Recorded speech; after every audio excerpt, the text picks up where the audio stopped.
আপনি যদি ইউরোপ থেকে না টেনশন করেন যে প্রেমিকারে বিয়ে করতে পারতেন না বা মনের মতো একটা সুন্দরী মেয়ে বিয়ে করতে পারতেন না, বাদ দেন। আপনার এই ডিলে কোনো টেনশনই দরকার নেই। প্রেমিকারে বিয়ে করতে চান, পারবেন। মনের মতো একটা সুন্দরী মাইয়া বিয়ে করতে চান, ওইটাও পারবেন। মাই আপনার পছন্দ লাগতো না ভাই, মাইয়ার মাই আপনার খুঁজে লইব।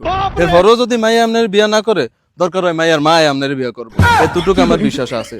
কারণ আপনি ইউরোপ থাকেন, আর আমার মতো যারা দুবাই, সৌদি, মালয়েশিয়া থাকেন, যারা টেনশনে আছেন যে প্রেমিকারে বিয়ে করতে পারতেন না, এর আগে আরেক বেড়া লিয়ে যাইব বা মনের মতো একটা সুন্দরী মায়া বিয়ে করতে পারতেন না, আপনারা টেনশনই করতে চান। আসলে আপনারা হইতেন না, কারণ আমরা বিয়ে করতে গেলে জিজ্ঞাসা করছে ফোলাই কি করে, উত্তর কি, ফোলাই দুবাই প্রবাসী, কাম সারছে, কাম এনি সারছে। এটা হনলে কি কইব জানেননি, দুবাই প্রবাসী। আমরা তো আসলে ইউরোপিয়ান ফোলা বুঝতেছি, ইউরোপিয়ান ফোলা ছাড়া আমগো মাইয়ারে বিয়া দিতাম না। আপনার ফোলাই তো দুবাই প্রবাসী, ইউরোপিয়ান ফোলা হইলেও খবর লেন, আর দুবাই প্রবাসী হইলে হাত দরকার নেই। এইটাই কইব, একদম এইটাই কইব ভাই।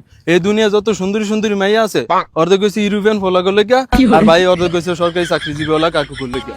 আর আমার মতো আপনার মতো প্রবাসী লেগে বিয়া করতে গেলে মাইয়া নাই, নাই মানি নাই, না মানি ভাই। আমরা মিডিল ইস্টে আয় পড়ছি আসলে বিপদে, বিয়া করতে গেলে আমরা মাইয়া পাই না।